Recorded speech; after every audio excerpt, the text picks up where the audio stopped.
7 macam perkara yang merusak akidah dan keimanan, merusak amal perbuatan yang sudah kita kerjakan, merusak sendi-sendi kehidupan sosial, pendek kata merusak segala hal di dalam kehidupan kita. Jauhilah olehmu 7 macam perkara yang merusak. Yang pertama, asyirku billah, menyekutukan Allah subhanahu wa ta'ala. Agama dimulai dari keyakinan, maka kehancuran agama selalu dimulai dari kehancuran keyakinan, iman atau akidah yang dimiliki oleh seseorang. Dan untuk menghancurkan nilai-nilai iman yang kita miliki ini, orang rasanya tidak akan menghantam kita dengan peluru kendali. Orang tidak akan mengirimkan nuklir ke sini. Orang tidak juga akan mengirimkan satuan militernya ke sini. Untuk menghancurkan nilai-nilai iman, dibanjiri kita dengan paham-paham yang merusak dan mendangkalkan akidah.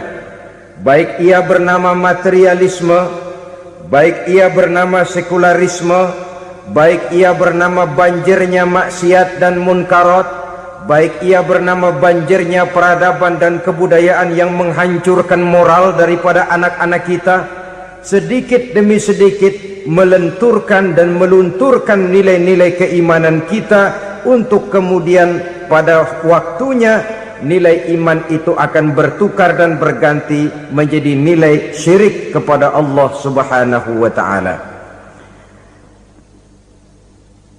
Atau pada sisi lain, menjadikan yang selain Allah sebagai tujuan akhir daripada kehidupan kita. Sedangkan kita sama-sama maklum bahwa di dalam pandangan agama Islam, dosa yang tidak berampun, dosa yang terbesar, termasuk dalam kategori bapak moyangnya dosa, tidak lain adalah syirik, yakni menyekutukan Allah subhanahu wa ta'ala. Pola penghancuran iman ini memang berstrategi. Ditawarkan kita kepada paham materialisme, paham kebendaan, di mana otak menempati urutan sebagai ranking pertama, Tuhan jatuh pada urutan kedua.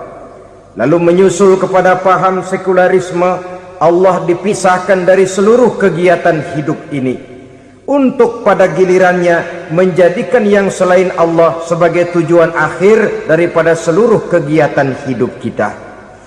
Oleh karenanya, kewajiban menjaga nilai-nilai iman ini merupakan kewajiban yang mulia tetapi berat, tidak hanya untuk kita, tetapi juga bagaimana mewariskannya kepada anak-anak kita, generasi yang akan datang.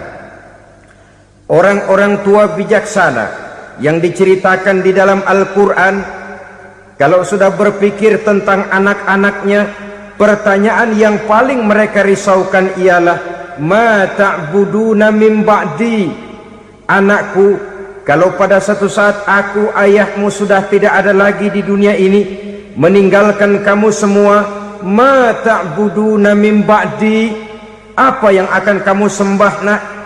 Jikalau sekarang ayahmu masih mau ke masjid, masih mau melakukan rukuk dan sujud, masih beribadah menyembah Allah subhanahu wa ta'ala, kalau orang tuamu sudah tidak ada, ma ta'buduna min ba'di, masihkah engkau mau datang ke masjid?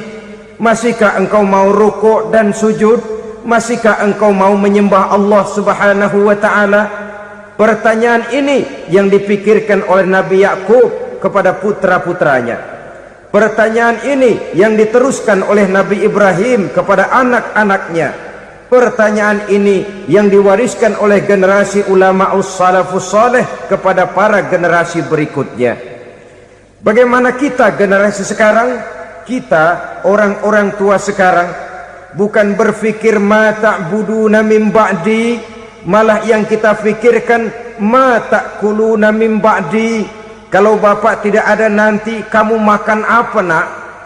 Perkara kamu nyembah apa urusan nomor 18. Yang penting kamu nanti hidup bisa makan, nak. Maka kita sibuk mewariskan harta kepada anak-anak kita. Kita sibuk mewariskan kebun dan tanah kepada anak-anak kita.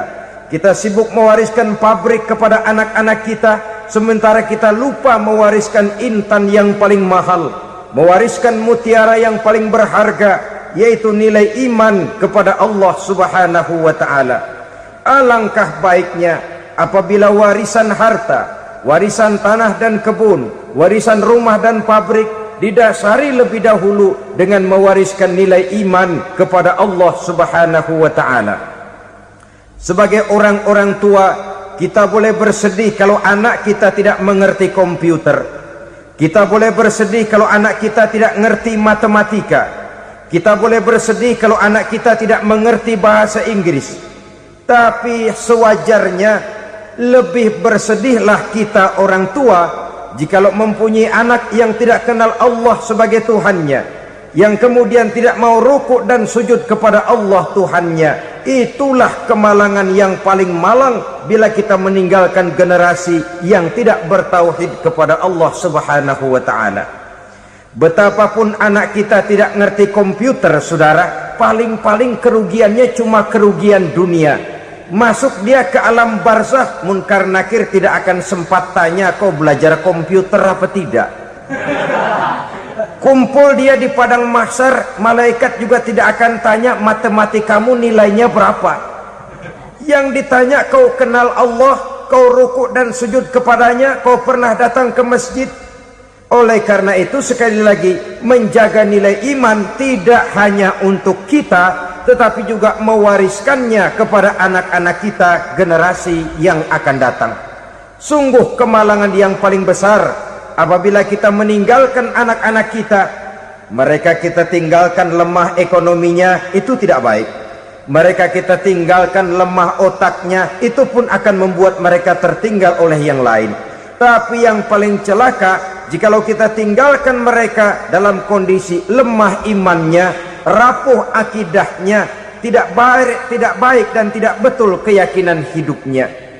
Oleh karena itu Nabi berpesan, jauhilah 7 perkara yang merusak. Yang pertama, syirik kepada Allah Subhanahu wa ta'ala, menyekutukan Allah baik dalam ucapan, dalam keyakinan ataupun dalam perbuatan. Ini perkara pertama yang termasuk 7 perusak besar di dalam kehidupan. Kalau sudah jatuh kita ke lembah syirik, bagaimanapun banyak kebaikan yang kita kerjakan, berjiwa sosial, bertangan pemurah, gemar menolong orang lain, kalau memang dasarnya syirik, maka seluruh kebaikan kita akan hancur, tidak akan ada nilainya dalam pandangan Allah Subhanahu wa ta'ala. Dalam pandangan manusia mungkin kita dicatat sebagai orang sosial, gemar menolong orang lain, tidak berpangku tangan melihat orang yang mendapat kesulitan. Tapi oleh karena dasarnya syirik, dasarnya tidak mentauhidkan Allah, maka seluruh nilai kebaikan yang kita kerjakan tidak akan ada nilainya dalam pandangan Allah Subhanahu wa ta'ala. Maka jagalah iman kita jangan sampai dihinggapi penyakit syirik yang bagaimana kecilnya sekalipun.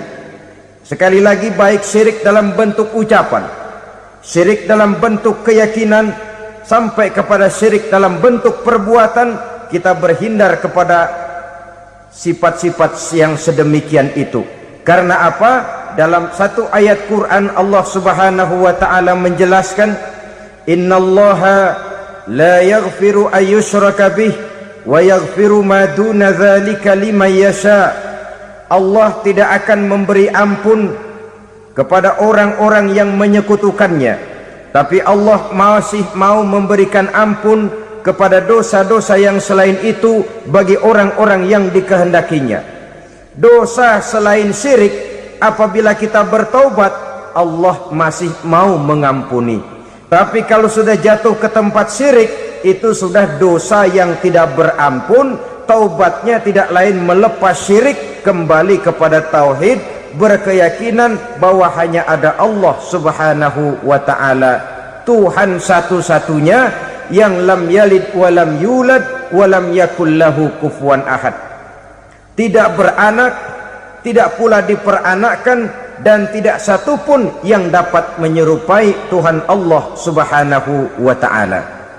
Saudara-saudara kaum muslimin rahimakumullah, bahwa kita di zaman sekarang memang tidak menyembah berhala, ya. Bahwa kita tidak berterang-terangan mengatakan Tuhan lebih dari satu, memang. Bahwa kita tidak berkeyakinan Tuhan itu punya anak atau diperanakkan, tentu. Tapi dalam perbuatan dan i'tiqad kita kadang-kadang jatuh tanpa kita sadari ke tempat yang bernama syirik ini. Oleh karenanya, di zaman di mana teknologi makin canggih, di mana kemajuan pembangunan makin menjangkau berbagai aspek kehidupan, diperlukan keseimbangan antara kemajuan fisik material dengan kemajuan mental spiritual. Apabila tidak ada keseimbangan yang terwujud, tentulah kepincangan yang diawali dengan pincangnya cara kita berpikir, sehingga pada akhirnya akan mengarah kepada pincangnya cara kita berbuat dan bertindak di dalam kehidupan kita. Oleh karena itu Nabi berpesan, jauhilah sifat syirik, karena syirik merupakan dosa yang teramat besar. Ini sifat merusak yang pertama. Yang kedua, kata Nabi, wasihra, jauhilah sihir. Sihir ini juga termasuk perkara yang merusak kehidupan. Kita semua sama-sama maklum bahwa sihir sebenarnya bukan persoalan baru. Sejak sebelum datang Islam, sihir itu sudah ada. Di zaman Yunani kuno sihir ada, di zaman Mesir kuno, di zaman Cina kuno, dan yang lain-lain yang serba kuno, sihir itu sudah ada. Bahkan para nabi pun, para rasul yang diutus oleh Allah Subhanahu wa ta'ala, senantiasa berhadapan dengan ahli-ahli sihir untuk menguji kebenaran dari misi yang mereka bawa. Sihir adalah perbuatan di luar kebiasaan yang bisa dikerjakan oleh ahlinya dengan bantuan jin atau setan. Hukum mempelajari sihir adalah haram, mengamalkannya lebih haram lagi. Sebab itu saudara-saudara, sihir merupakan perbuatan merusak yang harus kita jauhi. Ciri-ciri daripada perbuatan sihir, pertama, ia mengandung tipuan, bayangan khayal. Di zaman Nabi Musa misalnya, orang melihat tambang-tambang itu seperti ular. Nabi Musa melayangkan tongkatnya menjadi ular-ular besar yang memakan ular-ular kecil ciptaan tukang-tukang sihir Fir'aun tadi. Lalu sihir bisa terjadi dengan bantuan jin kafir atau setan. Kemudian ciri yang ketiga, sifatnya halus dan tersembunyi. Taruh kata ada seorang ahli sihir yang mempergunakan ayat-ayat Quran sebagai jompa-jampe, sebagai baca-bacaan, itu cuma sekedar kedok. Tujuannya tidak lain menjadikan agama sebagai ketok untuk membenarkan cara yang dimurkai oleh Allah Subhanahu wa ta'ala. Satu hadis yang diriwayatkan oleh Imam Bazar dan Tabrani, Nabi berpesan, laisa minna man tatayyara lahu au takahhana au tukuhhina lahu au sahira lahu. Tidak termasuk ke dalam golonganku, kata Nabi, tidak termasuk umatku. Siapa mereka? Man tatayyara lahu, orang yang bertatoyur. Apa tatoyur itu? Dari kalimat toyaro, artinya terbang. Toir biasa diartikan dengan burung. Tatoyaro percaya kepada suara-suara burung. Man tatoyaro lahu, mempercayai, meyakini dengan benar-benar kepada suara beburungan. Kan suka ada itu, nah bunyi burung tuh, maling liwat. Maling liwat. Burung bunyi, maling liwat. Itu termasuk tatoyaro lahu, percaya kepada suara burung. Kan aneh kalau suara orang nggak dipercaya, suara burung malah dipercaya. Ada ustadz ceramah, kiai ngaji, nggak mau didengerin, burung dengerin bener. Nah, suaranya dari sebelah mana? Belah kulon. Nah, itu tandanya ano. Habis dihitung-hitung. Itu termasuk tatoyaro lahu. Au takahana, atau bertenung, au tukuhina, atau minta ditenungkan, au sahirolahu, atau melakukan perbuatan sihir, atau minta disihirkan. Laisa minna, tidak termasuk ke dalam golonganku, kata Nabi. Sehingga dengan demikian saudara-saudara, menghadapi sihir dengan sihir sekalipun termasuk perbuatan yang tidak diajarkan oleh agama. Kita kan mempelajari sihir untuk jaga diri, tidak apa-apa. Yang dilarang mengamalkannya, dilarang juga mempelajarinya. Sebab orang kalau sudah mengetahui, biasanya lalu terangsang untuk mencoba. Kalau percobaannya berhasil, biasanya terangsang untuk coba lagi dan coba lagi.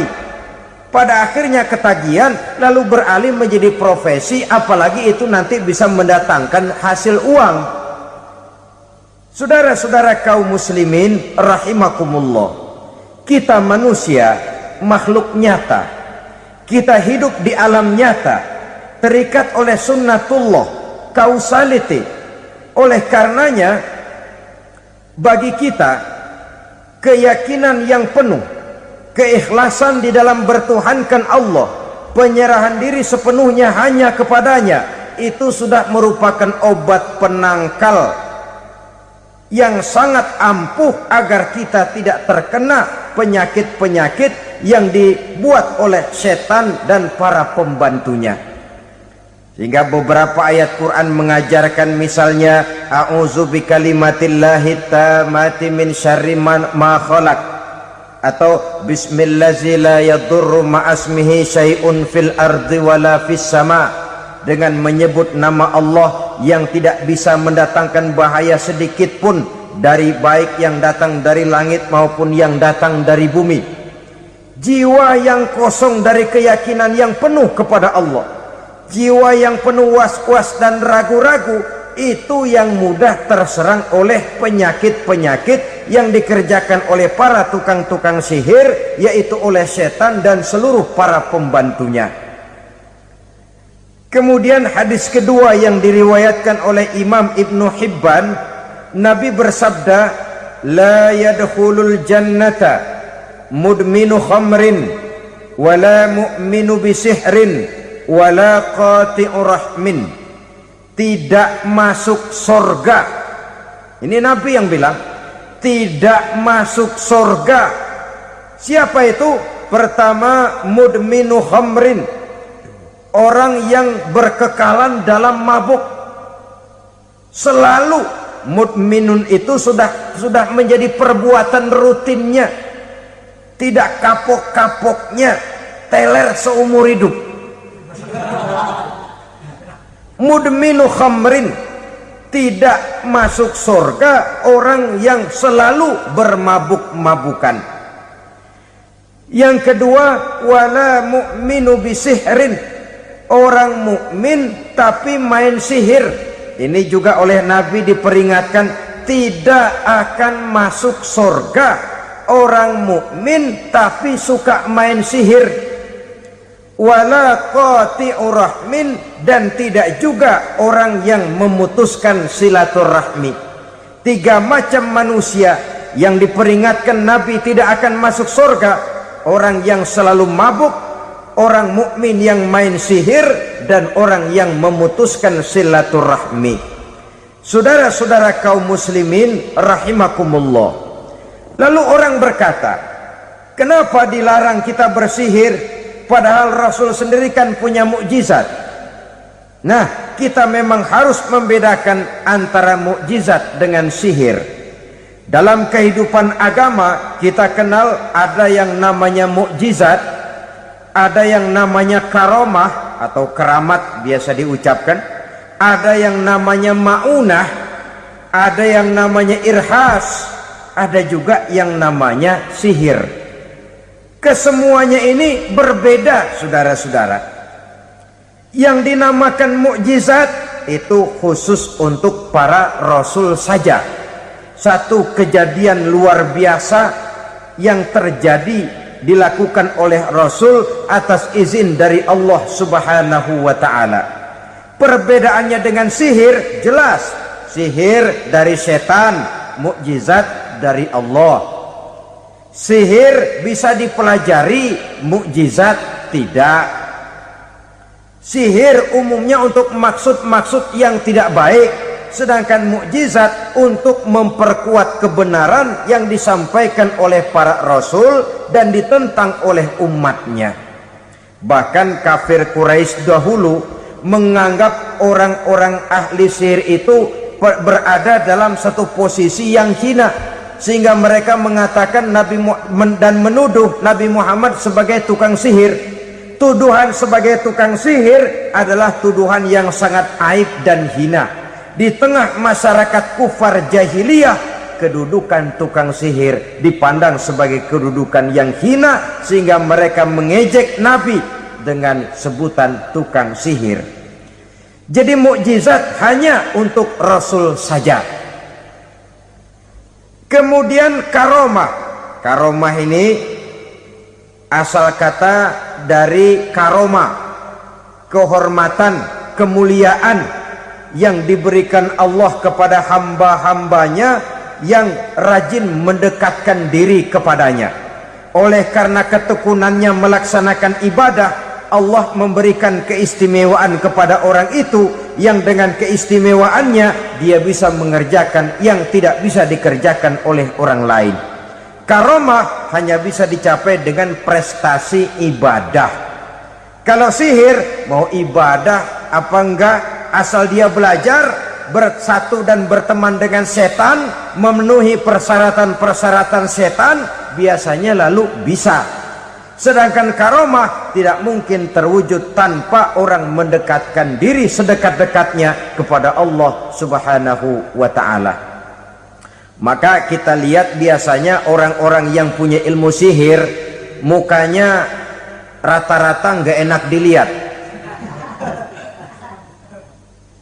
Kumuh, jauh dari air wudhu, jauh dari sujud kepada Allah, malah berteman dengan setan, menjadi pelayan-pelayannya setan. Saudara-saudara, adapun maunah, keistimewaan yang diberikan Allah kepada hamba-hambanya yang belum sampai kepada tingkat wali, tapi orang itu lebih banyak kebaikannya daripada kesalahannya. Umpamanya, saudara jalan bertiga di pinggir jalan, saudara ada pada posisi di tengah, lalu bertiga ini ketabrak mobil. Menurut perhitungan saudara mati lebih dahulu, tapi terjadi hal yang aneh, dua teman saudara mati, saudara malah cuma luka dan lecet sedikit saja. Apa itu? Kalau kita lebih banyak kebaikannya daripada kesalahannya, itu yang dinamakan maunah, pertolongan yang diberikan Allah kepada hamba-hambanya yang lebih banyak kebaikannya daripada kesalahannya. Sedangkan yang dinamakan irhas, kejadian luar biasa pada diri seseorang pada waktu dia masih kecil, yang menunjukkan tanda-tanda keistimewaannya. Itu umumnya pada para nabi pada usia kecilnya sudah ada irhas, tanda-tanda istimewa. Jelas baik mukjizat, karomah, maunah maupun irhas berbeda dengan sihir. Sihir ini jelas saja merupakan bantuan dan persekutuan antara manusia dengan setan. Padahal setan, kata Allah dalam Al-Quran, innahu lakum aduwwum mubin, sesungguhnya setan bagi kamu adalah musuh yang sangat jelas. Saudara-saudara kaum muslimin rahimakumullah, di zaman sekarang dalam menghadapi beban kehidupan yang makin pelik, menghadapi stres yang tidak kunjung selesai, menghadapi persoalan-persoalan yang teramat berat, orang sering mencari jalan keluar kepada hal-hal yang menurut pendapatnya bisa meringankan beban moralnya itu. Pergilah dia mencari sesuatu yang dapat meringankan bebannya.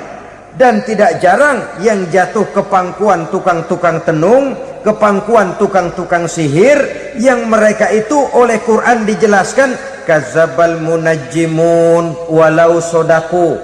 Tukang-tukang tenung, tukang-tukang sihir, mereka itu bohong walaupun benar. Maksudnya bohong walaupun benar artinya kalau yang mereka kerjakan benar, itu sih kebenaran. Benar dengan kebenaran itu lain. Kebenaran, kebetulan bisa, tapi tidak untuk selalu. Apalagi kalau itu sudah membahayakan kehidupan orang lain. Jadi oleh karena itu Nabi berpesan, jauhilah daripada sihir. Kalau sudah jauhilah dari sihir artinya ya jauhilah daripada mempelajarinya, jauhilah daripada bergaul dengan orang-orang yang ahli di bidang itu, karena dari pergaulan segalanya bisa menular. Baiklah saudara, ini yang kedua. Yang ketiga pesan Nabi, wa qatlan nafsil lati harramallahu illa bil haq.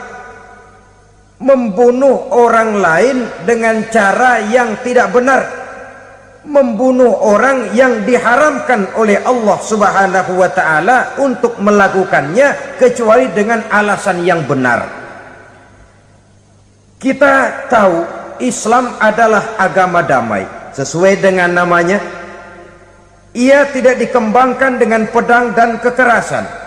Ia dikembangkan dengan keteladanan dan tuntunan moral. Oleh karena Islam bukan agama kekerasan, Islam pun tidak mementingkan dan mengajarkan kekerasan kecuali dengan alasan yang benar dan bisa dipertanggungjawabkan. Membunuh dengan sengaja, menghilangkan nyawa orang lain tanpa alasan yang bisa dibenarkan adalah merupakan dosa besar dan satu di antara 7 perkara yang bisa mendatangkan kerusakan dalam kehidupan dan yang hendaknya harus kita jauhi. Saudara-saudara kaum muslimin rahimakumullah, beberapa waktu yang lalu di sebuah kota kecil yang indah bernama New Auckland. Saudara tahu New Auckland? Itu dari Gunung Kidul masih ngidul lagi. Pernah diadakan satu seminar yang membicarakan bagaimana menyelamatkan masyarakat manusia dari bahaya Perang Dunia Ketiga. Diperkirakan kalau terjadi Perang Dunia Ketiga, manusia tidak akan tersisa. Sebab apa? Pada waktu itu cadangan nuklir yang dimiliki oleh bersama Amerika dan Rusia konon sudah sanggup memusnahkan 6 miliar manusia pada saat jumlah manusia baru 5 miliar. Jadi kelebihan nuklir dunia ini. Kalau terjadi Perang Dunia Ketiga, sulit manusia untuk tersisa.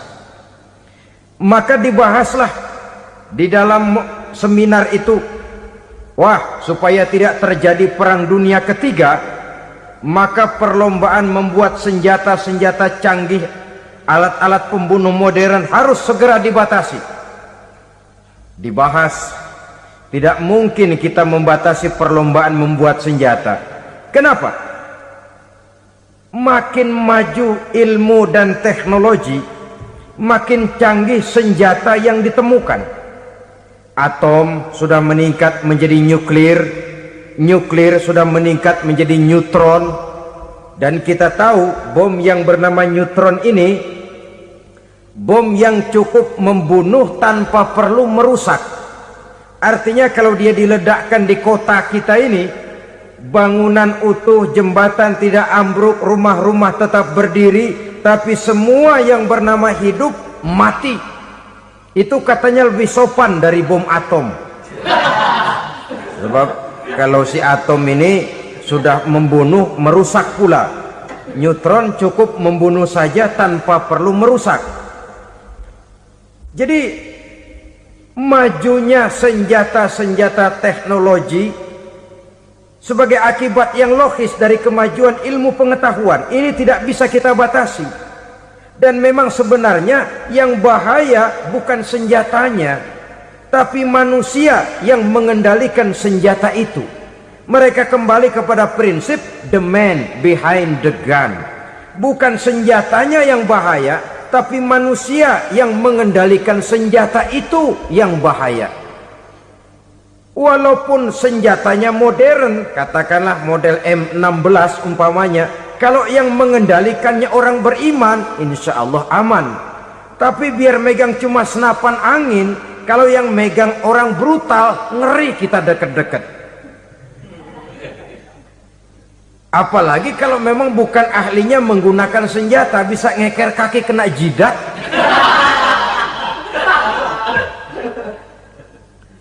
Mereka kembali kepada prinsip lama yang tetap baru. Bukan senjatanya yang harus dibatasi, manusia yang mengendalikan senjata itu yang perlu dibicarakan. Nah, kalau begitu, agar manusia tidak mempergunakan senjata sewenang-wenang, apa yang harus kita lakukan?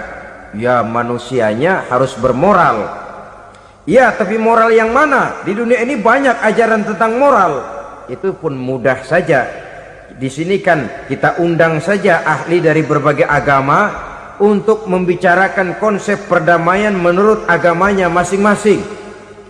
Baik, setuju itu? Setuju. Maka tampillah para ahli agama, mereka kembali kepada prinsip moral daripada konsep yang terkandung di dalam ajaran agama untuk menegakkan perdamaian. Mula-mula naiklah ahli dari agama Hindu, dibacakan konsep perdamaian menurut ajaran agama Hindu, bahwa untuk damai manusia harus meninggalkan nafsu keduniaannya, menempuh samsara dan sebagainya untuk mencapai nirwana, menjauhi kemegahan dan kemewahan dunia. Ini lalu dibahas, rasanya juga tidak mungkin ini. Kemudian dari agama Nasrani, bahwa untuk damai manusia harus menciptakan sifat kasih sayang. Kalau ditampar pipi kiri, berikan pipi yang kanan. Kalau diberikan selendang, berikan baju. Nanti orang kasihan, lalu dia tidak akan nampar lagi. Ketika ini dibahas, ternyata rasanya pun tidak mungkin bisa diterima. Karena apa? Di zaman sekarang orang ditampar pipi kiri, dikasih pipi kanan, bukan kasihan, gemes. Damai belum tentu, bonyok udah jelas.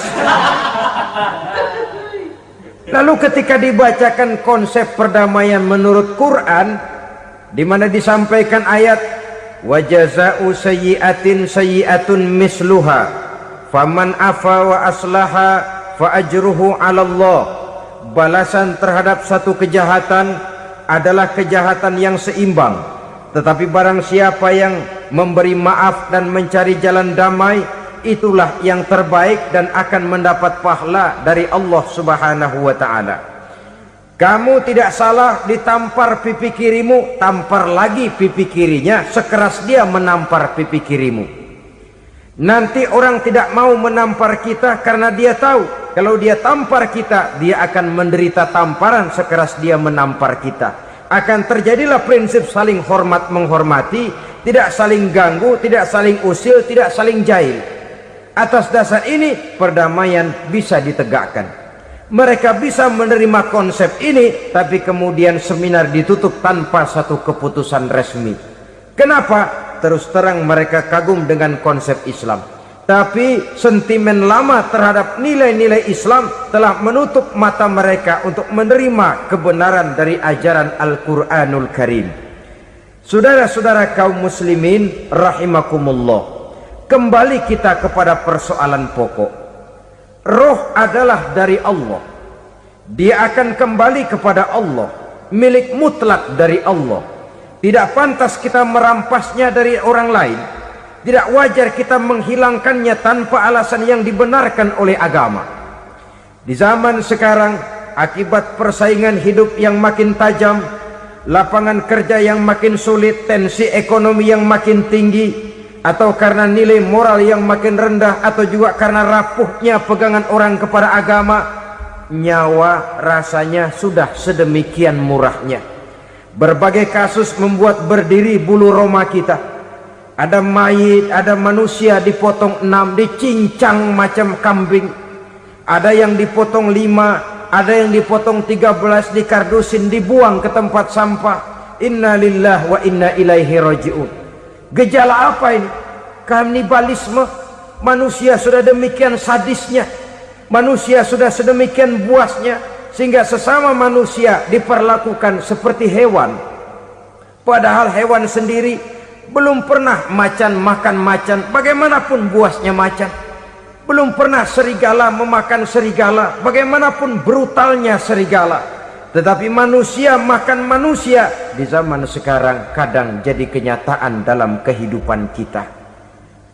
Kadang persoalannya remeh saja, soal uang 200 perak, pisau bicara, nyawa melayang. Soal rokok sebatang, celurit bicara, nyawa melayang. Soal-soal yang sama sekali tidak prinsip, begitu mudah kita menghilangkan nyawa orang lain. Padahal Nabi pernah memperingatkan, apabila dua orang muslim sudah berkelahi dan berbunuh-bunuhan, al-qatil wal maktul finnar, yang membunuh dan yang terbunuh dua-duanya neraka. Sahabat heran, ya Rasul, kalau yang terbunuh, kalau yang membunuh masuk neraka itu sih wajar, tapi yang terbunuh kenapa neraka juga? Beliau menjawab, dua-duanya sudah punya niat untuk saling membunuh. Niatnya itu yang diponten. Yang terbunuh cuman lagi apes aja, keduluan dia.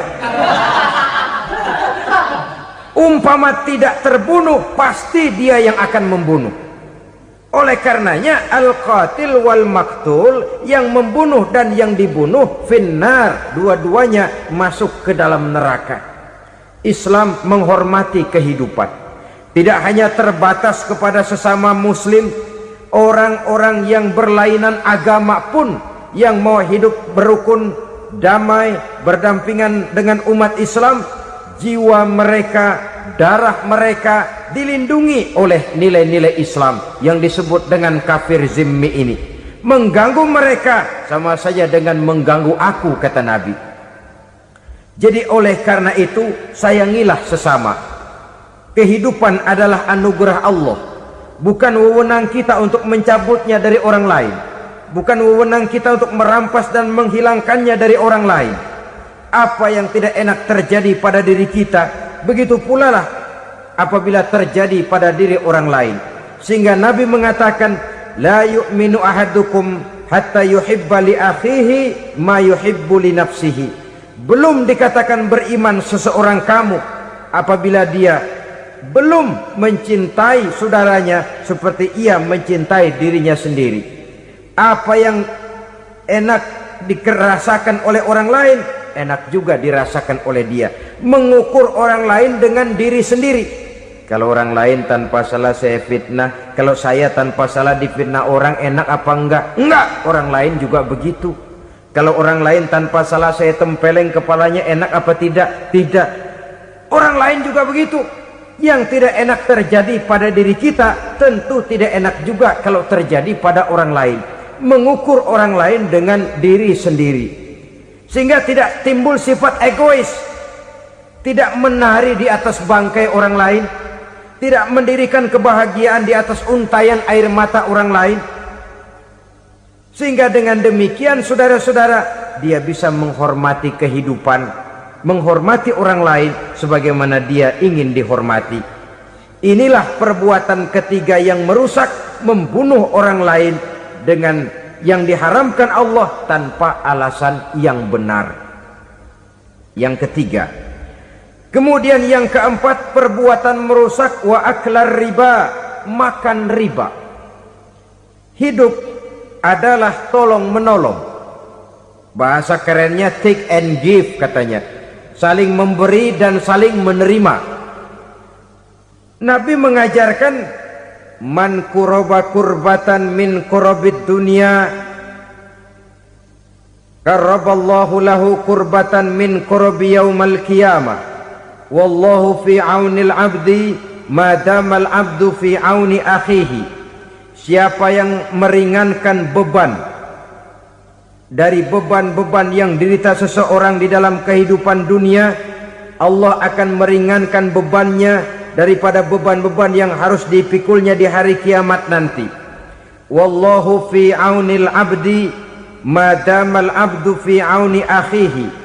Allah senantiasa akan menolong seorang hamba selama hamba itu masih mau menolong saudaranya. Allah selalu akan menolong seorang hamba selama hamba itu masih mau menolong saudaranya. Apabila kita sudah berpangku tangan terhadap kesulitan orang lain, biasanya pun pada saat kita mendapat kesulitan, kita akan sulit juga memperoleh pertolongan. Nah, riba alias renten, kedoknya adalah menolong orang, tapi sama juga bulu buntutnya dilepas, palanya dicekek. Menolong orang pada akhirnya menjadi beban bagi seseorang, dan memang mencari orang-orang yang berada dalam posisi kesulitan. Biasanya di daerah-daerah di mana musim paceklik, jadi lapangan kerja sulit, sedangkan urusan perut tidak bisa ditunda. Akhirnya orang terjebak ke dalam rentenir, ke dalam riba, ke dalam renten. Bunga berbunga, sehingga satu saat jumlah bunganya bisa lebih besar dari jumlah pinjaman pokoknya. Kemudian kalau juga ternyata tidak bisa dibayar, rumah jadi taruhan. Memang rumah satu-satunya, begitu rumah ditarik mulain camping. Bukankah pada akhirnya akan mewariskan kesengsaraan?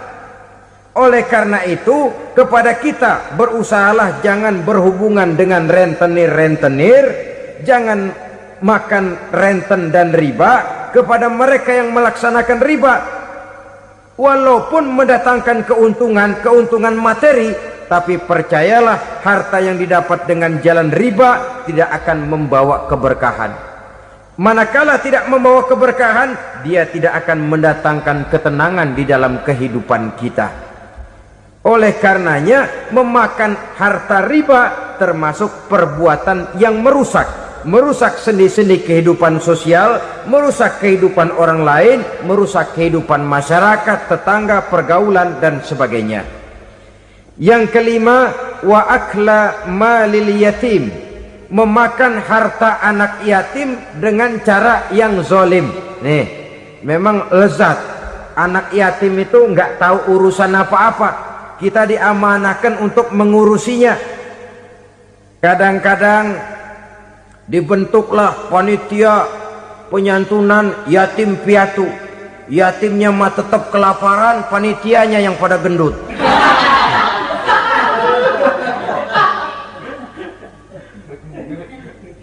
Padahal memakan harta anak yatim termasuk perbuatan dosa besar. Dan menjantuni yatim merupakan perbuatan mulia. Nabi mengatakan, ana wa kafilul yatim kahataini yaumal qiyamah. Aku dan orang-orang yang menyantuni anak yatim seperti dua jari ini pada hari kiamat nanti. Dekat sekali. Jikalau ingin di hari akhir nanti dekat dengan Rasul, bersahabatlah dengan anak-anak yatim. Jadilah pengurus anak-anak yatim. Bangunlah panti-panti asuhan yatim. Pada saat bapak ibunya meninggal, kitalah yang menjadi orang tuanya.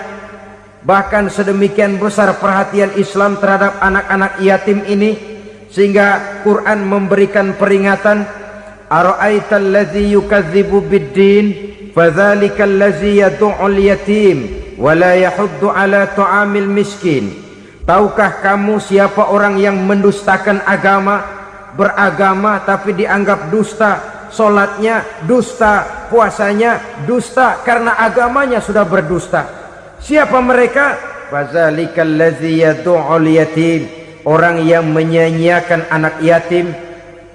Wala yahuddu ala ta'amil miskin, dan tidak pernah memberi makan kepada orang-orang yang menderita kemiskinan, menyia-nyiakan, meninggalkan anak yatim, termasuk perbuatan yang divonis kita sebagai orang yang mendustakan agama.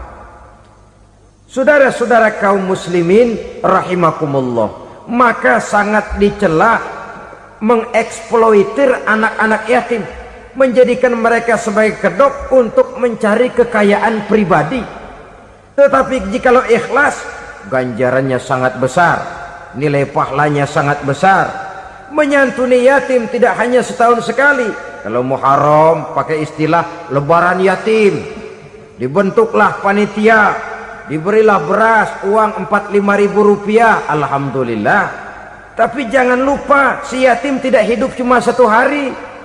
Dia tidak hidup cuma di bulan Muharram saja, dia hidup 12 bulan dalam setahun. Sebagaimana anak-anak yang lain, dia juga berhak punya masa depan. Dia juga berhak menikmati bangku sekolah. Dia berhak mengenyam arti dan makna pendidikan. Dia berhak membekali diri dengan ilmu dan pengetahuan seperti halnya anak-anak yang lain. Maka kita yang diberikan keluasan oleh Allah, ingatlah itu, bersahabatlah dengan anak-anak yatim, santuni mereka. Perkara setahun sekali di bulan Muharram, alhamdulillah, itu bagus, bin Thayyib alias baik. Tapi tentu dan tentu, sekali lagi, si yatim tidak hanya hidup di bulan Muharram. Dia hidup 12 bulan dalam setahun, 24 jam dan di dalam sehari. Oleh karenanya, menyia-nyiakan mereka pada saat posisi kita memang mampu akan memojokkan kita dalam satu posisi di mana kita dianggap sebagai orang yang mendustakan agama, memakan harta anak yatim dengan cara yang zolim. Bapaknya udah meninggal, kebunnya lebar, anaknya dikelecehin. Nah, dah kamu nggak usah pusing, nanti saya yang ngurus. Akhirnya bukan ngurus, nguras. Si yatim mungkin tidak tahu bahwa dia disia-siakan, haknya diambil, miliknya dizolimi. Tapi Allah yang akan membalasnya dengan seadil-adilnya. Maka makan harta anak yatim biasanya balasannya tokcer bin paten. Nggak banyak selang tempo itu, nggak percaya cobain dah. Nyobain aja kan nggak bayar, umpama. Memakan harta anak yatim dengan cara yang zolim, ganjarannya biasanya kontan. Kenapa? Ratapan si miskin, untayan air matanya, jeritan kepedihan hatinya, membuka pintu langit, permohonannya diijabah, getaran hatinya didengarkan oleh Allah. Maka balasannya biasanya kontan, spontan, tidak menunggu waktu terlalu lama. Itu di dunia, belum lagi di akhirat nanti. Bukankah dalam riwayat Mi'raj diceritakan Nabi melihat di neraka itu orang perutnya sebesar rumah? La haula wala quwata. Itu perut kayak rumah, bagaimana jalannya tuh orang? Dan memang gak jalan, diseret-seret oleh malaikat di neraka itu. Hancur perutnya, amburadul itu perut. Berantakan isinya, dibulatkan lagi, diseret lagi, hancur lagi, dibulatkan lagi. Sampai Nabi tanya, orang itu begitu berat siksanya kenapa ya Jibril? Itu Muhammad, waktu di dunia dulu rakus banget makan harta anak yatim. Begitu vonisnya, begitu menyedihkan nasibnya di akhirat. Tapi di dunia pun ketidakberkahan itu sudah membayangi kehidupannya. Oleh karena itu, kepada saudara-saudara yang mendapat titipan anak yatim, berbahagialah, karena semulia-mulia rumah adalah rumah yang di dalamnya ada anak yatim yang disantuni. Sehina-hina rumah adalah rumah di mana di dalamnya ada anak yatim yang disia-siakan. Begitu kata Nabi kita. Rumah yang paling mulia dalam pandangan Allah, rumah yang di dalamnya ada anak yatim yang disantuni. Rumah yang paling hina dalam pandangan Allah, rumah yang di dalamnya ada anak yatim yang nasibnya disia-siakan.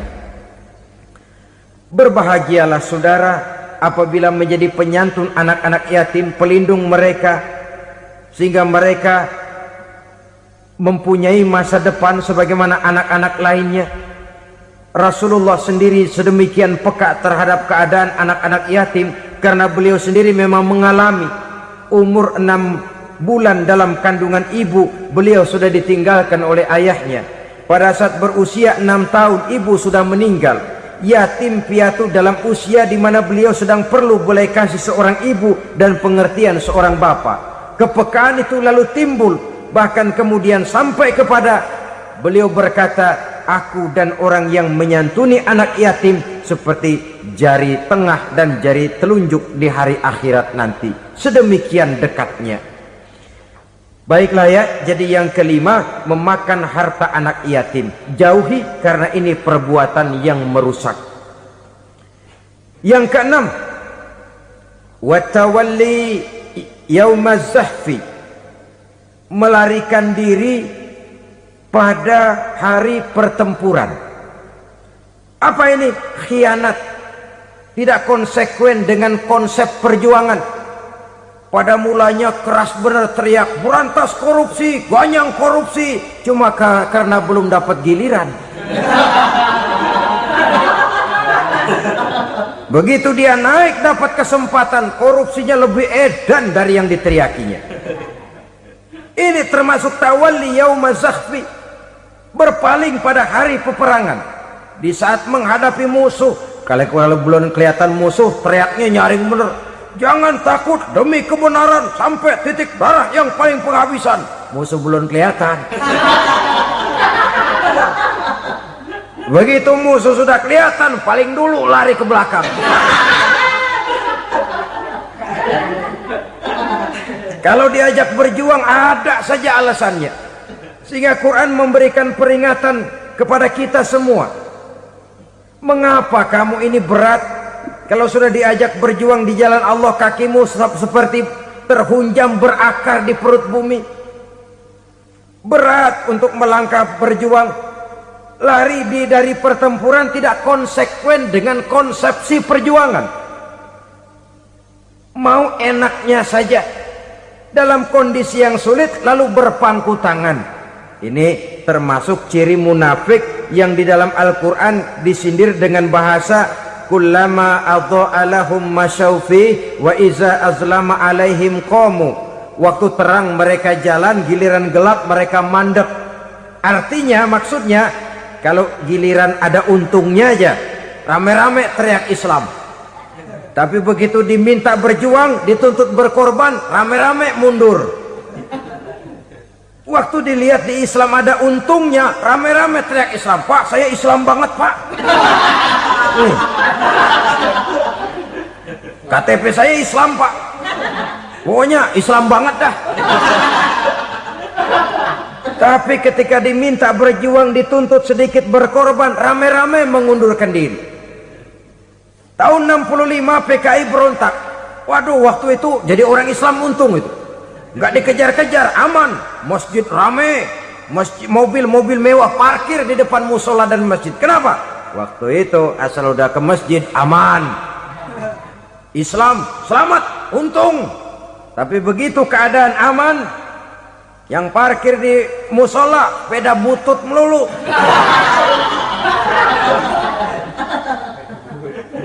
Waktu terang mereka jalan, waktu gelap mereka berhenti. Dikala di Islam ada untungnya, baru wah Islam bagus, Islam hebat. Tapi waktu dilihat ada kerugian, jangan bawa-bawa Islam dah. Jangan bicara soal Islam, ini kan bukan soal agama. Bukan soal agama. La haula wa la quwata illa billah. Beragama kita ambil talfik fid din, mengambil yang enteng-enteng saja dalam urusan beragama ini. Tidak konsekuen kita dengan Islam kita. Seolah kita mau memilih mana yang terasa cocok sama selera kita, kita teriak Islam. Beratan aja dikit, rame-rame berpaling. Itu termasuk tawalli yaumaz zahfi. Para pengkhianat, mental-mental hipokrit yang tidak mau konsekuen menghadapi segala bahaya. Itu termasuk perbuatan yang merusak. Kenapa? Kalau cuma dia saja yang lari, mungkin tidak jadi soal. Tapi larinya ini akan mempengaruhi orang lain. Nah, pengaruhnya itu yang dicegah. Sebab kalau satu sudah mulai lari, yang lain mulai ngelirik. Ketika yang dilirik kemudian tidak ada reaksi, dia akan ikut lari. Artinya apa? Seorang muslim harus konsekuen dengan konsep perjuangannya, dengan keyakinan keagamaannya, dan tidak memilih yang enak-enak saja di dalam kehidupan beragama. Lari dari pertempuran, bermental khianat, mengkhianati agama, merupakan satu di antara sifat yang merusak. Terakhir saudara, wa qazfal muhsanatil ghafilatil mu'minat, menuduh perempuan baik-baik yang tidak tahu menau tentang tuduhan yang dituduhkan kepadanya, menuduh perempuan mukmin yang baik-baik yang tidak tahu menau tentang tuduhan yang dilakukan kepadanya. Fitnah lebih bahaya daripada pembunuhan. Orang yang tidak salah bisa hancur namanya, orang yang berniat baik bisa ambruk perjuangannya oleh karena fitnah. Sehingga dikatakan al fitnatu asyaddu minal qatli, fitnah lebih bahaya daripada pembunuhan. Maka memfitnah ini termasuk satu dosa di antara 7 hal merusak yang harus kita jauhi semampu kita, semampu-mampunya. Mengupayakan sebisa-bisanya jangan sampai terjebak ke dalam hal yang demikian. Nah, saudara-saudara, inilah saja pertemuan kali ini. Mudah-mudahan ada manfaatnya. Semoga Allah memberikan kekuatan zahir dan batin kepada kita untuk bisa menjauhi 7 perkara yang merusak ini. Selalu berusaha menyimpan sesuatu yang bisa membawa manfaat, baik untuk dirinya, untuk anak cucunya, maupun untuk keluarganya, untuk masa kini dan masa depannya. Kadang simpanan itu berbentuk uang, kadang berupa tanah, lain saat berbentuk pabrik, dan lain sebagainya. Sementara masa depan yang paling pasti adalah akhirat. Jika untuk masa depan dunia kita rela memeras keringat, membanting tulang, pergi pagi dan pulang petang, menyimpan uang, menyimpan tanah, menyimpan pabrik, pernahkah kita merenung jika satu saat kiamat datang, kita dibangkitkan dari kubur masing-masing, berdiri di padang mahsyar untuk mempertanggungjawabkan seluruh kegiatan hidup kita di dunia ini, lalu kita akan menuju ke alam akhirat. Sudahkah kita mempunyai simpanan untuk akhirat kita? Pada pertemuan kali ini saya ingin menyampaikan sebuah hadis di mana Rasulullah sallallahu alaihi wasallam bersabda, arba'un min kanzil jannah, simpanan sorga ada 4 macam. Yang pertama, ikhfa'us sadaqah, menyembunyikan sedekah. Saudara-saudara kaum muslimin, sebagaimana yang kita maklum bahwa Allah Subhanahu wa taala melebihkan sebagian rezeki dari kita terhadap yang lain. Ada yang kaya, ada yang setengah kaya, ada yang miskin, ada yang setengah miskin, dan selanjutnya. Ada yang gajinya kecil tapi penghasilannya gede. Ada yang penghasilannya gede tapi nggak punya gaji. Ada juga yang memang gajinya gede dan penghasilannya gede. Kelebihan rezeki merupakan sunnatullah dan tidak harus membuat kita merasa lebih dari yang lain. Bahkan sebaliknya, kelebihan itu harus membuat kita ringan tangan untuk menolong mereka yang memang memerlukan pertolongan. Kalau saudara diberikan ilmu, maka pertanyaan akhirat cuma satu, ilmumu kau amalkan untuk apa? Kalau saudara diberikan umur yang panjang, pengadilan akhirat juga bertanya satu, umurmu kau habiskan di mana? Tapi kalau saudara diberikan harta, pengadilan akhirat akan bertanya 2, hartamu kau dapat dari mana, kau belanjakan kemana. Dari mananya ditanya, dan kemananya juga ditanya. Oleh karena kita akan dimintakan pertanggungan jawab, maka amanah yang bernama harta ini harus kita gunakan dengan sebaik-baiknya. Ada penggunaan yang merupakan kewajiban, itu zakat namanya. Ada penggunaan yang sewaktu-waktu, itu infak namanya. Ada yang lebih sewaktu-waktu lagi, dan itu sedekah namanya.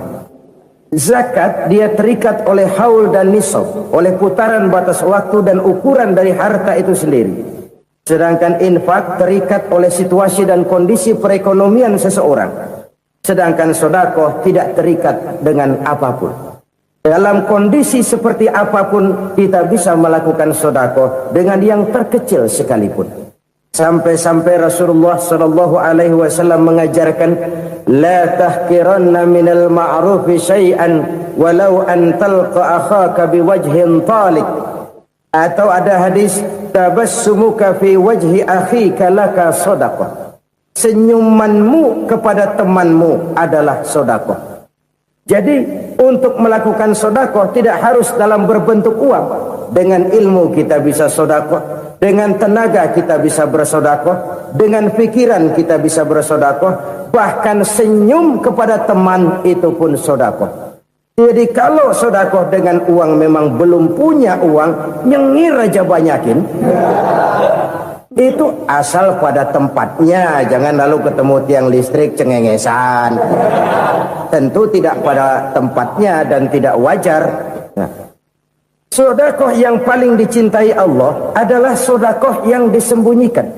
Artinya jauh dari sifat riya.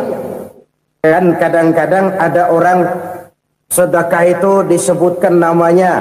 Apa tidak bagus? Kalau memang niatnya ikhlas, ya bagus-bagus saja. Untuk memberikan sugesti kepada yang lain. Di Fulan bin Fulan nyumbang sekian, diumumkan. Boleh kalau niatnya untuk memberikan rangsangan kepada yang lain supaya dia menyumbang lebih besar dari orang tadi. Tapi kalau itu mendatangkan riya, maka sedekah yang paling dicintai Allah adalah sedekah yang disembunyikan. Tangan kiri saja tidak tahu apa yang diberikan oleh tangan kanan. Sedekah yang dilakukan dengan ikhlas akan merupakan perbendaharaan surga, tersembunyi dari pandangan orang lain, tidak seorang pun tahu. Karena memang sikap yang baik adalah melupakan kebaikan dan mengingat kesalahan. Itu salah satu ciri orang bahagia. Orang yang selalu mengingat kesalahannya dan berusaha melupakan segala kebaikannya. Kalau dia akan ada kebaikan, dia tidak bisa ikut, dia merasa rugi karena dia merasa belum pernah berbuat baik. Tapi kalau akan melakukan kesalahan baru, dia ingat kesalahan yang sudah-sudah, sehingga terhalang baginya untuk melakukan satu kesalahan baru. Demikianlah saudara-saudara, bahwa Allah melebihkan rizki sebagian kita dari yang lain, agar terjadi tolong-menolong dalam kehidupan ini. Jadi kesenjangan yang nature, kesenjangan yang alami, itu sunnatullah. Ada yang kaya, ada yang miskin, ada yang kelas menengah. Nah, kenapa lalu sekarang kita berusaha mengentaskan kemiskinan? Oleh karena adanya kesenjangan struktural.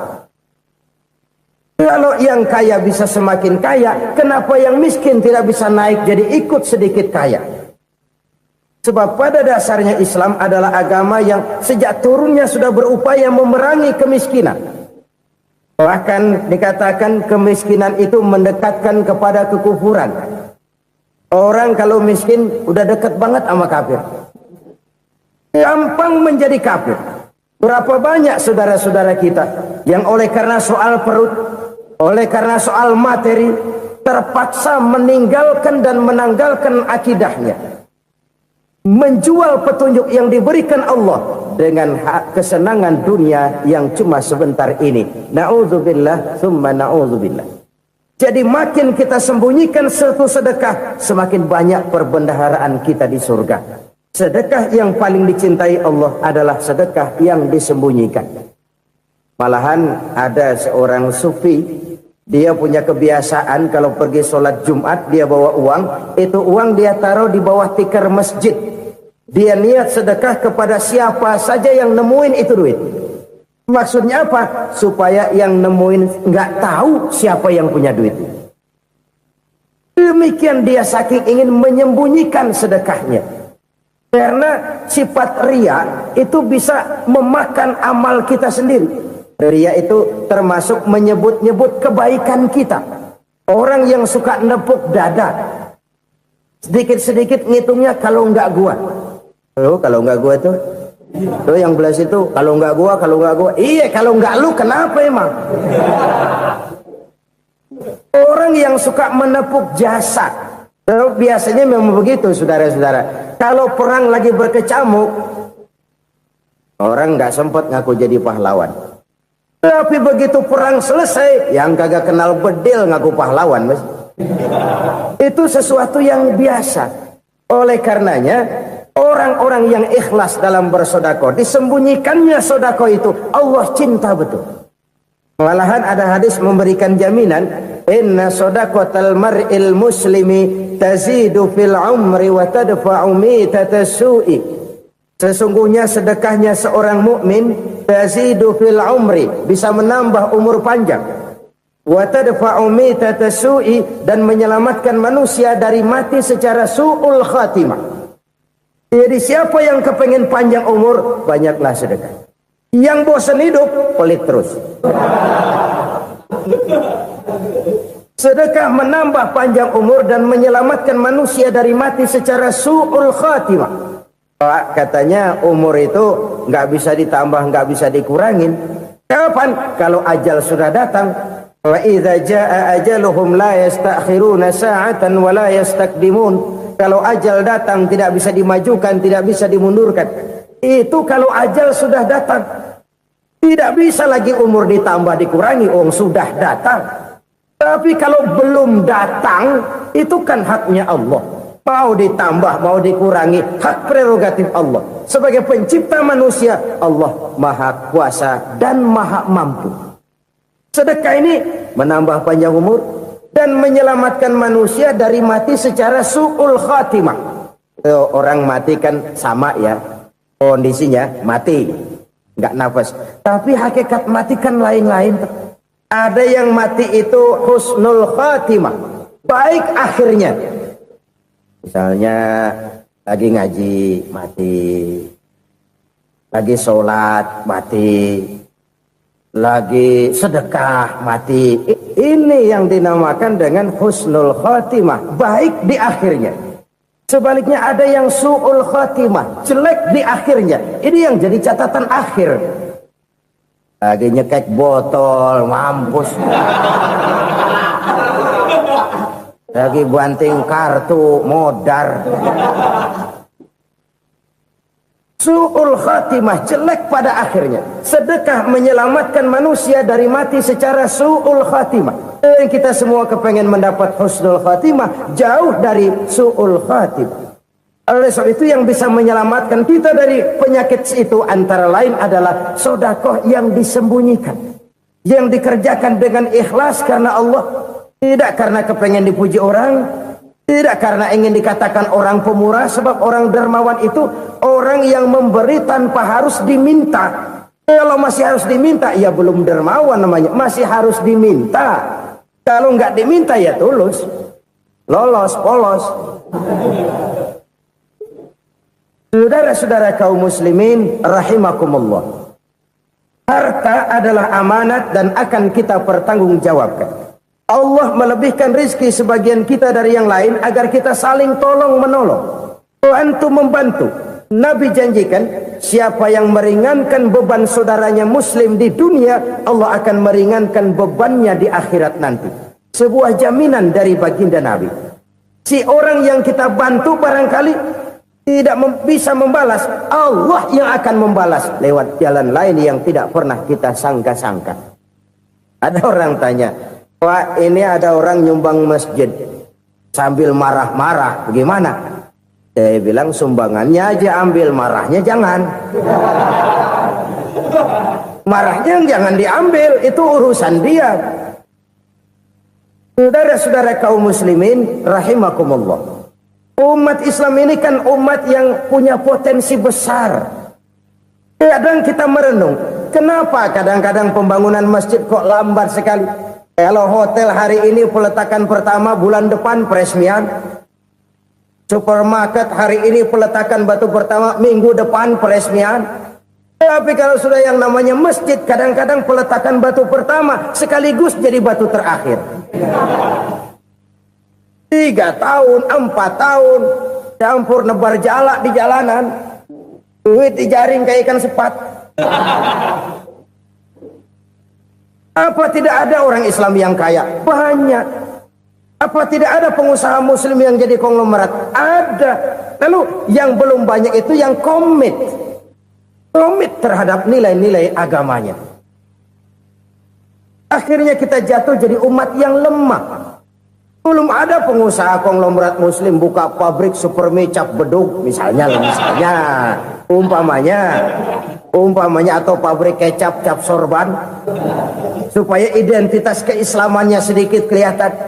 Kita jatuh jadi umat yang lemah karena potensi tidak terinventarisir dengan baik. Kita ini ibarat kompor yang cuma matengin nasi orang lain.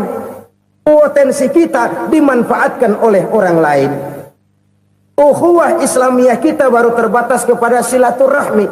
Ukhuwah di bidang ekonomi kita lemah, ukhuwah di bidang kebudayaan kita lemah, apalagi ukhuwah di bidang politik kita lebih rapuh lagi. Padahal ukhuwah itu adalah totalitas kehidupan manusia, menyangkut ipolek sosbud, memerlukan nilai-nilai ukhuwah. Jadi oleh karena itu mari kita menyadari di dalam harta kita, walaupun kita yang cari, pergi pagi, pulang sore, peras keringat, banting tulang, di sana ada harta anak yatim. Di sana ada hak masjid. Di sana ada hak pesantren. Di sana ada hak jihad. Berbahagialah seseorang apabila dia oleh Allah dijadikan keran.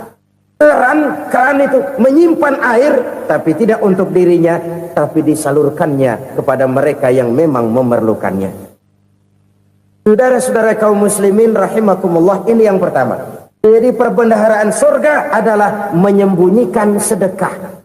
Orang lain nggak tahu, kita pun nggak pernah ngitung-ngitung. Kita anggap lewat begitu saja, padahal itu deposit akhirat. Satu. Yang kedua, perbendaharaan surga itu apa? Wa kitmanul musibah, menyembunyikan kesulitan. Kadang orang takut menghadapi kesulitan. Tapi makin kita merenung, hidup ini kan sebenarnya urusan. Takut sama urusan, ya jangan hidup.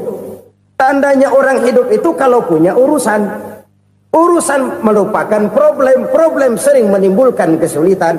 Kesulitan bukan untuk ditakuti, tapi untuk diatasi dan dicarikan jalan keluarnya. Siapa sih orangnya yang gak pernah sulit-sulit? Makin tinggi status sosialnya, makin gede urusannya. Makin tinggi kualitas imannya, makin berat tingkat kesulitannya. Cuma memang yang namanya enak itu seperti pelangi. Biang lala itu nggak pernah di atas kepala kita, di atas kepala orang melulu. Lo sih enak lo, kata kita. Dia juga bilang, yang enak kan lo. Pelangi itu nggak pernah di atas kepala kita. Kata tukang beca, aduh enak ya naik Mercy. Kata tukang beca, apa yang di dalam mobil Mercy? Aduh enak bener tukang beca, di jok ngeringkuk ngorok pulas bener. Saya kamar pakai AC sejuk, tempat tidur sutra empuk, alga spring bed, gula kulik nggak bisa pulas kalau belum minum Valium, belum tidur. Enak bener tukang beca, di jok ngorok nggak tahu wetan kulon. Itu tukang beca bilang yang di Mercy enak, yang di Mercy bilang tukang beca enak. Inilah enak, nggak pernah di atas kepala kita, di atas kepala orang lain melulu enak itu. Nah, saudara-saudara, yang merupakan perbendaharaan surga itu orang yang bisa menyembunyikan kesulitan, baik pribadi ataupun rumah tangga. Nih terutama rumah tangga yang jadi soalnya. Kadang-kadang kita ini kalau senang, sebaliknya kalau senang kita diam, kalem aja, cuek. Banyak banget duit kita, bawaan diam aja udah. Malah ketemu orang takut. Tapi begitu susah, sekampung tahu. Padahal Nabi mengajarkan perbendaharaan surga itu menyembunyikan musibah, menyembunyikan kesulitan. Kalau enak, cerita sama orang-orang. Kalau nggak enak, rasain sendiri, tekan sendiri, atasin sendiri. Kita kan sebaliknya. Senang kita diam, asal lagi susah, paling tidak kita nyari teman buat cerita kesusahan. Siapa orangnya yang nggak pernah susah? Cuma soalnya bagaimana kita mengatasi kesusahan itu sendiri. Begitu juga misalnya kalau orang sudah berumah tangga, itu orang tuanya harus menjadi tempat dia cerita yang enak-enak saja. Yang nggak enak rasain berdua, selesaikan berdua, atasin berdua. Jangan dibalik. Asal senang diam, giliran susah saja. Maknya laporan. Terbalik, bisa menjaga security informasi. Maka nama bayam keluar diam, malah seluitan. Enak amat lo makan daging ayam. Security informasi. Saudara-saudara kaum muslimin rahimakumullah. Ujian yang terberat itu yang pernah diberikan kepada para nabi, para rasul, para aulia, para ulama. Makin tinggi keimanan, makin berat bentuk kesulitan. Ayo saya kemukakan satu contoh saja. Ada seorang nabi yang kaya, nabi kaya, namanya Nabi Ayub. Iblis kalau orang begini kan keki, ibadahnya rajin, kaya. Nih yang kayak begini susah digodain. Kalau ibadahnya rajin, miskin, kali bisa disogok. Sini imannya mantap, ibadahnya rajin, kaya, nabi lagi. Oh, tapi namanya iblis nggak kurang akal. Laporan, Tuhan, kenapa les? Ya ini bahasa saya, bahasa Qurannya sih nggak gitu. Itu hambamu yang namanya Ayub, dia rajin ibadah cuma karena dikasih kaya aja. Coba kasih miskin dia, berhenti dia sembahyang. Ah, kamu bisa aja. Saya tahu Ayub itu hambaku yang ikhlas. Saya buktiin Tuhan, silahkan. Dibuktiinlah, iblis turun ke alamin. Yang mula-mula dia lakukan, dia rusak sawah ladang Nabi Ayub.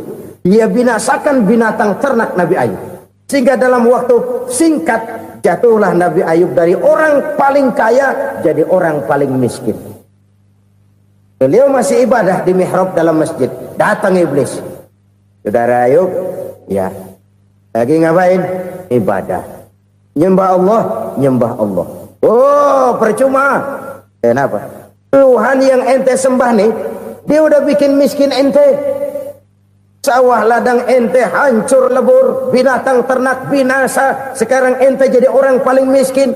Ngapain nyembah Tuhan kayak begitu? Tekor. Udah berhenti dah ibadah, berhenti ibadah. Ini iblis sama Tuhan laporannya lain, yang dikerjakan kepada Nabi Ayub juga lain.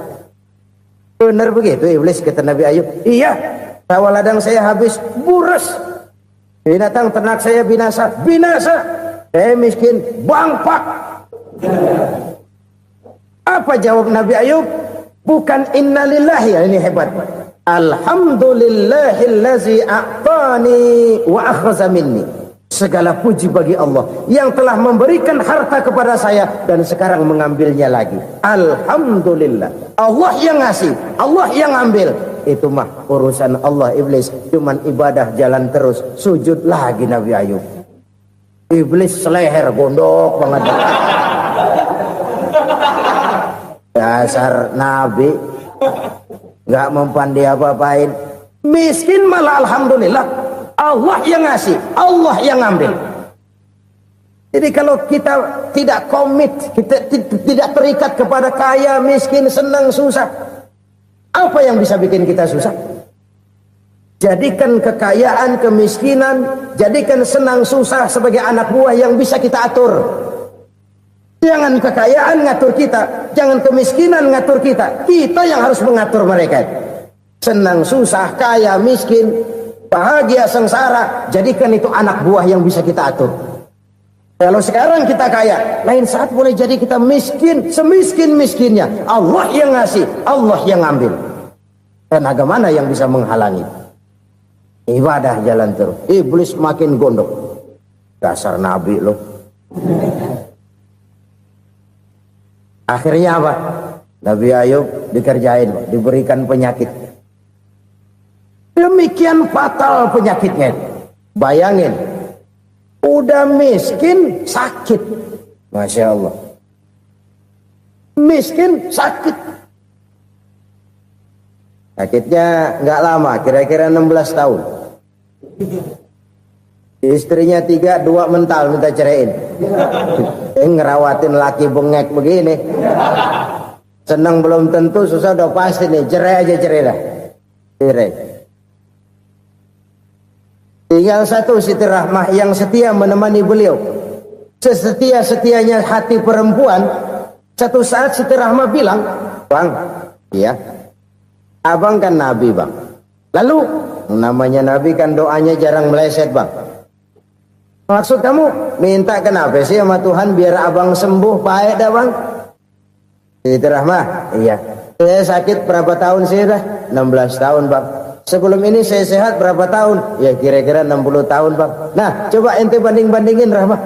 Saya dikasih sehat 60 tahun, dikasih sakit 16 tahun. Sudah nggak sabar mau doa kepada Allah minta sembuh. Saya malu kepada Allah. Diuji dengan yang luar biasa seperti ini, tidak mengganggu stabilitas kehambaannya. Dia tetap menghamba kepada Allah Subhanahu wa ta'ala.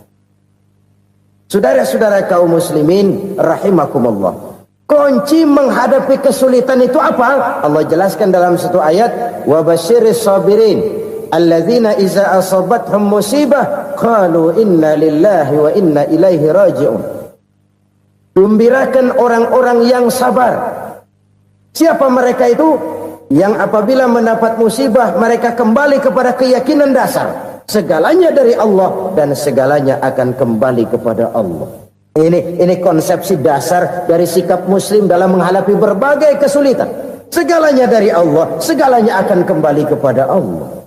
Kalau ini sudah kondisi dasarnya, maka kita akan lapang menghadapi kenyataan bagaimanapun pahitnya. Apakah itu namanya miskin, apakah itu namanya sakit, bahkan maut sekalipun. Maut sekalipun. Segalanya dari Allah, segalanya akan kembali kepada Allah. Ini sikap hidup, bukan sekedar ucapan. Kita kadang-kadang menjadikannya sebagai ucapan. Mulutnya sehingga berhenti, innalillahi wa inna ilaihi raji'un, tapi nangisnya terus gerung-gerungan. Bukan itu, ini kesadaran moral. Kalau segalanya dari Allah, segalanya kembali kepada Allah, kan sebenarnya cuma nunggu giliran. Hari ini saya nyembayangin dia, entah hari apa saya disembayangin orang. Hari ini saya antar dia ke kubur, entah hari apa orang nganterin saya ke kubur. Hari ini saya tahlilkan dia, entah nanti kapan orang tahlilkan saya. Segalanya dari Allah, segalanya akan kembali juga kepada Allah. Oleh sebab itu saudara-saudara, kesulitan bukan untuk ditakuti. Kesulitan justru untuk diatasi, dicarikan jalan keluarnya. Dan tidak ada orang yang tidak pernah mendapat kesulitan. Tidak ada. Semakin tinggi status sosial, semakin tinggi kualitas keimanan, semakin besar juga tingkat kesulitan. Hanya saja bagaimana cara kita mengatasinya. Dan Al-Quran menyatakan, inna ma'al usri yusra. Di balik kesulitan itu pasti ada kemudahan. Roda itu berputar. Karena itu Rasulullah sallallahu alaihi wasallam mengingatkan kepada kita, ta'arraf ilallahi fir raha ya'rifka fis syiddah. Ingatlah kepada Allah di waktu kamu senang, supaya Allah ingat kepada kamu di waktu kamu susah. Kalau waktu senang kita ingat kepada Allah, kita susah, Allah tidak akan meninggalkan kita. Tapi kalau waktu senang kita jauh dari Allah, sujud tidak sempat, dengan masjid jauh, ketika senang kita lupakan Allah. Nanti begitu kita susah, Allah lupakan kita. Dan itu menyakitkan. Oleh karena itu orang-orang tua kita dulu bilang, kalau lagi sehat ingat-ingat lu bakal sakit nanti. Kalau lagi kaya ingat-ingat satu saat kita bakal jatuh miskin. Bahkan kalau lagi muda ingat-ingat kita bakal tua. Dan yang terpenting kalau lagi hidup ingat-ingat kita bakal mati. Saudara-saudara kaum muslimin rahimakumullah. Jadi yang kedua yang merupakan perbendaharaan surga, menyembunyikan musibah. Saudara-saudara kaum muslimin rahimakumullah. Hal ketiga yang merupakan perbendaharaan surga adalah wasilatur rahmi. Orang yang suka bersilaturahmi. Sebagaimana yang kita maklum bahwa manusia adalah makhluk yang disebut zoon politika. Makhluk sosial yang tidak mungkin hidup sendiri-sendiri. Betapa dan siapapun kita memerlukan orang lain. Bodoh betul manusia kalau tinggal di tengah masyarakat tapi tidak mau bermasyarakat. Merasa hebat sendiri, pintar sendiri, gagah sendiri, kaya sendiri. Mungkin kalau mati juga ngubur sendiri.